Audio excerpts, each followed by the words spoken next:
রাষ্ট্রপ্রধান যিনি হবেন, সারা বাংলাদেশের 18 কোটি মানুষের বিশ্বাস ও আস্থার প্রতীক শহীদ প্রেসিডেন্ট জিয়া রহমানের প্রিয় সন্তান মরহুম দেশনেত্রী বেগম খালেদা জিয়া, যাকে আপনাদের মাঝে রেখে গিয়েছেন আমাদের সকলের অভিভাবক বিএনপির চেয়ারম্যান জনাব তারেক রহমানকে আমরা যদি আগামী দিনে প্রধানমন্ত্রী বানাতে চাই, তাহলে আমাদের প্রিয় ভাই লুৎফুর রহমান কাজল ভাইকে এমপি বানাতে হবে। প্রিয় ভাই, আপনারা সকলে কি চান আমাদের প্রিয় দেশনেত্রী বেগম খালেদা জিয়া আমাদের কাছে উনার সন্তানকে রেখে গেছেন বাংলাদেশের অসমাপ্ত স্বপ্ন বাস্তবায়ন করার জন্য।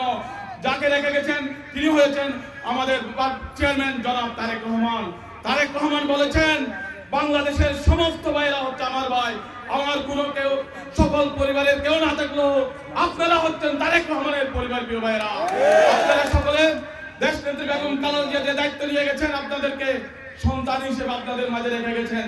তার কেউ নেই বাংলাদেশে, তার পরিবারে, তার ফ্যামিলির তিনি ভাই হারিয়েছেন, বাবা হারিয়েছেন, মা হারিয়েছেন। আপনারা হচ্ছেন ওনার শক্তি। ওনার জন্য আপনারা দোয়া করবেন এবং আগামী 12 তারিখ দানের শীষের ভোট দেওয়ার মাধ্যমে আপনাদের আমাদের প্রিয় সন্তান লুৎফুর রহমান কাজল ভাইকে বিপুল ভোটে নির্বাচিত করবেন।